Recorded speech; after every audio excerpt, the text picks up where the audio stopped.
अस्सलाम वालेकुम नाज़रीन, उम्मीद है आप लोग खैरियत से होंगे। नाज़रीन, आज का व्लॉग करने का मकसद नवाज़ शरीफ साहब की ज़िंदगी के बारे में जानना है और अपनी जो नई नस्ल है जो उनके बारे में नहीं जानती उनको थोड़ी सी आगाही देनी है कि नवाज़ शरीफ साहब क्या थे और क्या हैं। तो आइए हम स्टार्ट करते हैं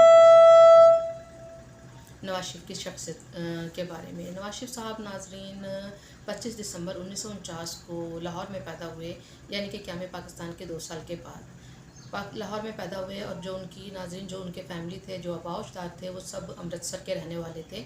अमृतसर में एक इलाका है जाती उमरा, वहाँ के वो रिहाइश पजीर थे। वहाँ से वो लोग नाज़रीन कश्मीर में आबाद हुए और कश्मीर में वो नाज़रीन बहुत अच्छे वेल सेटल्ड थे और काफ़ी अमीर कबीर घराने से उनका ताल्लुक़ है।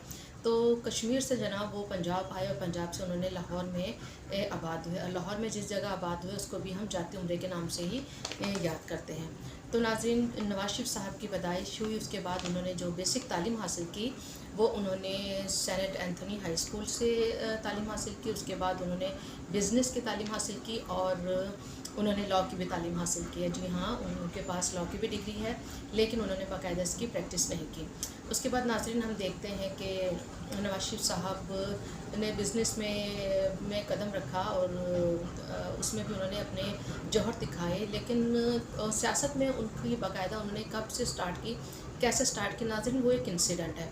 इंसिडेंट क्या है कि जब भुट्टो साहब का दौर था तो भुट्टो साहब ने नेशनलाइजेशन की पॉलिसी इख्तियार की हुई थी और उस पॉलिसी के तहत उन्होंने जितने भी इंडस्ट्रीज़ थी उनको नेशनलाइज कर दिया।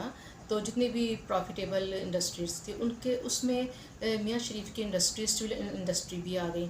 तो जब उन्होंने स्टील इंडस्ट्री को नेशनलाइज किया तो उसका उनको सेटबैक हुआ मियाँ शरीफ साहब को। उन्होंने तब सोचा कि किसी को सियासत में होना चाहिए ताकि वो इस किस्म की चीज़ों की देखभाल कर सके और लड़ सके अपने हक़ के लिए।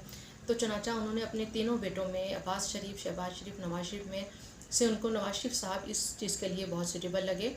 और कुछ नवाज़ शरीफ साहब के अंदर भी नाज़रीन जरासीम थे सियासत के भी और हिस्ट्री के, जो अब हमें नज़र आते हैं। तो बहरहाल जब नवाज़ शरीफ साहब ने फिर बाकायदा सियासत में कदम रखा, उन्होंने नाज़रीन एयर मार्शल असगर ख़ान की तहरीक इस्तिक़लाल को ज्वाइन किया और उन्होंने फिर PNA एक तहरीक थी जो भुट्टो के ख़िलाफ़ थी, उसमें भी नवाज़ शरीफ साहब बहुत सरगर्म अमल रहे। नाज़रीन, उसके बाद हम देखते हैं नवाज़ शरीफ साहब का बस यहाँ से तरक्की का सफ़र स्टार्ट होता है कि जो कभी भी नहीं रुकी और अभी तक जारी है। उसके बाद नाज़रीन हम देखते हैं कि वो वज़ीर ख़ज़ाना बने। अब वो वज़ीर ख़ज़ाना कैसे बने? तो नाज़रीन, नवाज़ शरीफ साहब एक मिलनसार, खुश अखलाक, हंसमुख किस्म के नौजवान थे। उनकी सबके साथ दोस्ती यारी थी। एक रख रखाव, एक वज़ादार इंसान थे। उस वक्त कोर कमांडर लाहौर होते थे जनरल इकबाल। तो जनरल इकबाल के साथ नवाज़ शरीफ साहब की दोस्ती हुई और जो जनरल इकबाल थे इनका ताल्लुक़ नाज़रीन था ब्रिगेडियर क़य्यूम के साथ।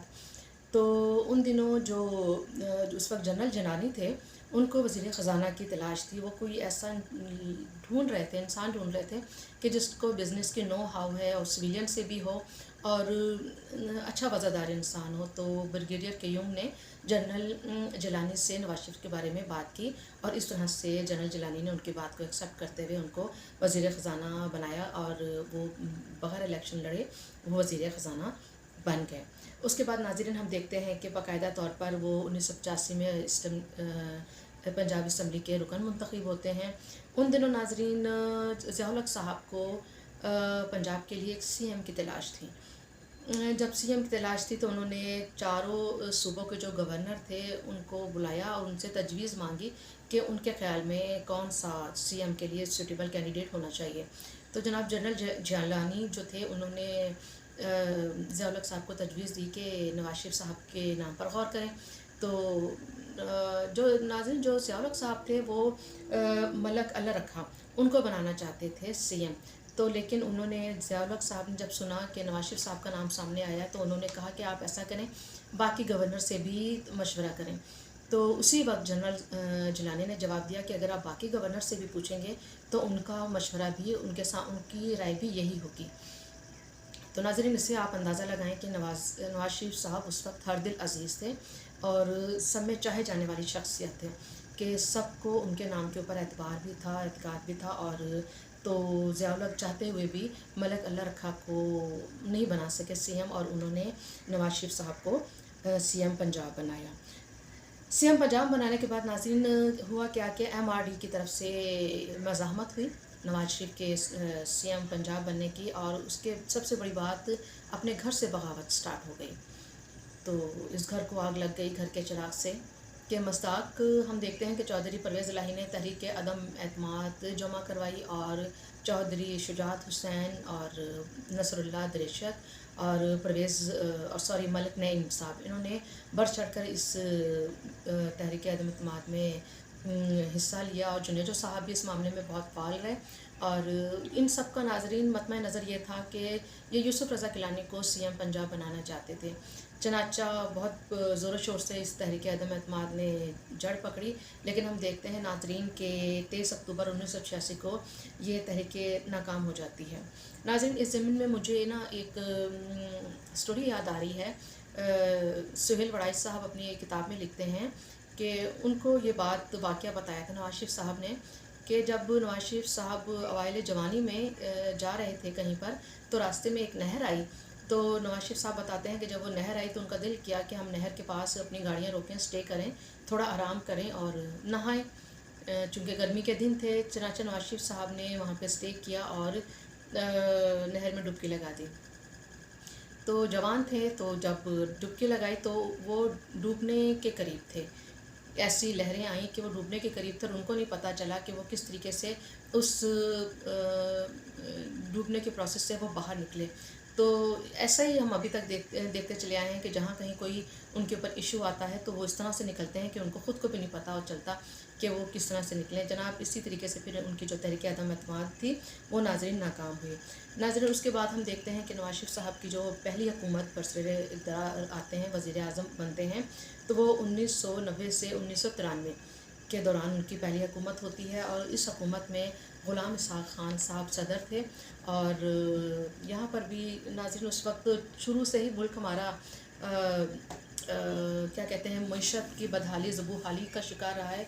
हम शुरू से सुनते आए हैं कि मुल्क इस वक्त नाजुक दौराहे से गुज़र रहा है। तो नवाज शरीफ साहब उस वक्त जब उनका फ़र्स्ट टाइम वो वज़ीर आज़म बने तो मुल्क के माशी हालात मुश्किल थे, चल रहे थे। तो कुछ इस्टेब्लिशमेंट ने भी थोड़े अरसे बाद ही नवाज शरीफ के साथ थोड़ी सी चक्करी स्टार्ट हो गई, और ग़ुलाम इसहाक़ ख़ान साहब को कहा गया कि इनकी हुकूमत को बर्खास्त किया जाए। चनाचा ग़ुलाम इसहाक़ ख़ान ने इनकी हुकूमत बर्खास्त कर दी। तो जब हुकूमत बर्खास्त हो गई तो उस वक्त के जो स्पीकर थे कौमी असम्बली, वो इस बर्खास्तगी को लेकर सुप्रीम कोर्ट चले गए, और सुप्रीम कोर्ट में ये केस चला, और 1 महीने बाद इसका फ़ैसला हुआ और नवाज शरीफ की हुकूमत को बहाल कर दिया गया। एक मज़े की बात नाज़रीन यहाँ पर यह है कि जब ये बर्खास्तगी होगी तो उसके बाद बाकायदा एक निगरान हुकूमत तक बन गई थी। लेकिन चूँकि जब ये सुप्रीम कोर्ट ने इस अमल को गैरकानूनी करार दिया और नवाज शरीफ साहब दोबारा से बरसरे इक़्तिदार आ गए। नाज़रीन वो बरसरे इक़्तिदार तो आ गए, लेकिन आर्मी को, इस्टेब्लिशमेंट को ये बात पसंद ना आई और वो प्रेशराइज़ करते रहे। तो उन्होंने फिर डायरेक्ट नवाज शरीफ साहब को भी प्रेशराइज़ किया और ग़ुलाम इसहाक़ ख़ान को भी कि इनकी हुकूमत को रोल बैक किया जाए। तो थोड़े अरसे बाद नवाज शरीफ साहब इस बात पर तो मान गए कि, लेकिन उन्होंने ये कहा कि अगर मेरी हुकूमत रोल बैक होती है तो ग़ुलाम इसहाक़ ख़ान साहब भी घर जाएंगे। हम तो डूबे हैं सनम, तुमको भी ले डूबेंगे। चनाचा ग़ुलाम इसहाक़ ख़ान भी काफ़ी तगोदोद के बाद इस चीज़ पर राज़ी हो गए और उन दोनों की हुकूमत ख़त्म हुई। और उसके बाद नाज़रीन उनकी जो नवाज शरीफ साहब की दूसरी दौरे हुकूमत हम देखते हैं कि 1997 से उनका स्टार्ट हुआ, और ये जो 1999 पर जाके ख़त्म होता है। यहाँ पे नाज़रीन परवेज़ मुशर्रफ साहब चीफ़ ऑफ स्टाफ के साथ उनके थोड़े से इश्यूज़ रहे। तो नवाज शरीफ साहब नाज़रीन, जैसे कि आप लोग जानते हैं कि एक बिज़नेस माइंड था उनका, और उनका माइंड यही था कि मुल्क को तिजारत की तरफ लेके जाया जाए, एक्सपोर्ट की तरफ लेके जाया जाए और इन्वेस्टमेंट लाई जाए। इस ज़िम्न में नाज़रीन उन्होंने भारत के साथ थोड़ा सा ताउन और दोस्ती स्टार्ट की। और हम देखते हैं कि उन दिनों अटल बिहारी वाजपेयी जो हैं वो भी पाकिस्तान आए और वो मीनार पाकिस्तान पहुँचे, और वो जो तारीख़ी लम्हा था नाज़रीन, वो तमाम कैमरों ने, दुनिया के तमाम कैमरों ने महफूज किया। तो दोस्ती बस का भी आगाज़ हुआ। उसके उसके साथ ही नाज़रीन दूसरी तरफ कारगिल का मार्का हो जाता है, कि जो पता चलता है कि बाद में, जिसमें नवाज शरीफ साहब ने भी इंटरव्यू में कहा कि उनको पता नहीं था कि ये उनकी ना इसमें मंशा शामिल थी, ना मर्ज़ी शामिल थी, और कारगिल का मार्का हो जाता है। बहरहाल कारगिल का मार्का एंड तो पहुंचता है, तो लेकिन उसके जहाँ से चपकलिश स्टार्ट हो जाती है, और जब चपकलिश का जो एंड होता है वो फौजी बगावत से होती है, और जो मुशर्रफ साहब होते हैं वो टेक ओवर कर लेते हैं। टेक ओवर करने के बाद नाज़रीन मुशर्रफ साहब इनको वो अरेस्ट कर देते हैं, हाउस अरेस्ट होते हैं। उसके बाद वो सीन भी हम देखते हैं कि किस तरह से इनको जेल में रखा गया और किस तरह से उस लाखों के पीछे नवाज शरीफ साहब खड़े हैं। वो तस्वीर नाज़रीन हमारी तारीख के चेहरे पे एक बदनुमा दाग है, धब्बा है, और इनके ऊपर मुख्तलिफ़ किस्म के चार्जेस एलिगेशन लगाए गए और इनके ऊपर मुकदमा स्टार्ट किया गया। और नाज़रीन यहाँ तक कहा गया कि अगर इनको सऊदी अरब इंटरवीन ना करता तो इनको फांसी पे लटकाया जा सकता था। जी हाँ, ये कोई बड़ी बात पाकिस्तान की हिस्ट्री में नहीं है। हम देखते हैं कि जो भुट्टो साहब हैं उनका भी जुडिशल मर्डर हुआ है, तो अब ये नवाज शरीफ साहब के बारे में भी ऐसी ही प्लानिंग थी। तो जब इस प्लानिंग की खबर नाज़रीन बैरूनी दुनिया को होती है, अमेरिका को होती है और सऊदी अरब को होती है, तो उन्होंने इंटरवीन किया और सऊदी अरब ने बड़ी सख्ती से मना किया कि इनको हमारे हवाले कर दिया जाए और ऐसी किसी चीज़ के ऊपर स्टेप ना उठाया जाए।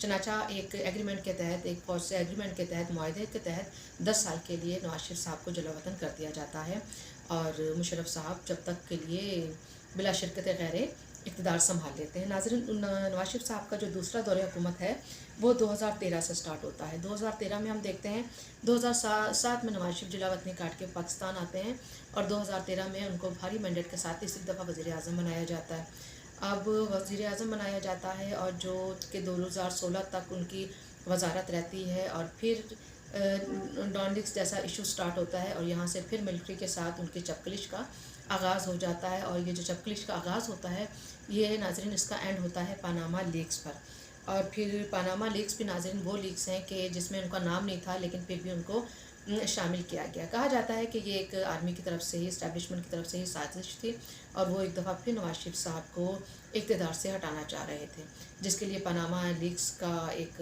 घड़ा गया, एक बाकायदा कहानी फ्रेम दी गई, कहानी को फ्रेम दिया गया। और पनामा लीक्स में नाज़रीन बहुत से लोगों के नाम आते हैं, लेकिन चूंकि सारा मतमय नज़र, सारा हदफ जो था वो नवाज शरीफ साहब ही थे, उन्हीं को हटाना था, तो नवाज शरीफ साहब पर ही फोकस किया गया। और वो अदालती कार्रवाई नाज़रीन चलाई गई, सुबह शाम और छुट्टी के दिन भी वो अदालती कार्रवाई हो रही है, और नैब से सारी कार्रवाई की जा रही है। और उसके बाद निगरान जजेस, नाज़रीन ऐसी ऐसी इसमें स्टोरियाँ हैं कि जो अपनी मिसाल आप हैं, जो हम अभी तक अदालती कार्रवाई में देखते नहीं हैं, कि इस तरह से भी अदालती कार्रवाई की जाती है किसी को नाअहल करने के लिए, किसी इलेक्टेड प्राइम मिनिस्टर को हटाने के लिए जो एक मैंडेट के साथ आए होते हैं, उनको हटाने के लिए ऐसी कार्रवाइयाँ भी चली जाती हैं। ये भी नाज़रीन एक तारीख़ के दौर में, एक तारीख़ के औराक में एक सियाह नाम से जाना जाएगा। ये जो जुडिशल जो उनके लिए जो कार्रवाई सारी हुई और जिस तरीके से उनको नाअहल किया गया। तो नाज़रीन ये इनके 3 टेन्योर हैं नवाज शरीफ साहब के। अब नवाज शरीफ साहब नातना, जैसा कि आपको मैंने बताया कि वो एक बिज़नेसमैन, उनका माइंड था बिज़नेस की, उन्होंने डिग्री ली और बिज़नेस उन्होंने पढ़ा। तो नाज़रीन जब उन्होंने 3 दफ़ा के जब वज़ीर आज़म, अब उनकी मैं बताना चाहूँगी कि उनकी क्या कारकर्दगी रही, उन्होंने क्या कुछ किया, क्या कुछ अचीव किया, उनके अचीवमेंट के बारे में अब हम बात करेंगे। तो नाज़रीन जब नवाज शरीफ 3 दफ़ा जब वज़ीर आज़म बने तो उनके दौर में तरक्याती काम बहुत ज़्यादा हुए। उन्होंने नाज़रीन प्राइवेटाइजेशन की तरफ आए वो, क्योंकि नाज़रीन तीनों दौर में उनको वो मईशत दी गई जो बिल्कुल गिरती मईशत थी, जो उस वक्त इकॉनमी की बुरी हालत थी। तो ऐसे इदारे कि जो सफ़ेद हाथी बन चुके थे, जो हुकूमत नहीं इनको चला सकती थी, तो नवाज शरीफ साहब ने उनको प्राइवेटाइजेशन की तरफ एक कमीशन बनाया ताकि दूसरे लोग इनको अडॉप्ट करें और इनको चलाएं और मुल्क तरक्की करे। तो हम देखते हैं कि जब भी इनकी हुकूमत आई है, इन्होंने प्राइवेटाइजेशन की तरफ बड़ा तवज्जो दी। उसके बाद नाज़रीन एक दूसरी चीज़ एक है लिबरलाइजेशन। अब ये लिबरलाइजेशन को समझने की ज़रूरत है। नाज़रीन लिबरल से हम यही समझते हैं कि किसी का आज़ाद ख्याल होना और आज़ाद होना। तो अब लिबरलाइजेशन नाज़रीन नवाज शरीफ साहब ने इकोनॉमी को लिबरलाइज़ किया। अब वो लिबरलाइज़ किस तरह से किया कि जो इकॉनमी पे जो इन्फ्लुएंस था हुकूमत का, उन्होंने वो ख़त्म किया। कि जैसे आप समझ लें कि जैसे किसी की हुकूमत होती है और उसको पैसों की ज़रूरत होती है, तो वो स्टेट बैंक से कह के तो नए नोट छापते हैं। और नाज़रीन, इस नए नोट के छापने से ज़रूरत तो पूरी हो जाती है, लेकिन ये मुल्क की मईशत का पट्टा बिठा देती है।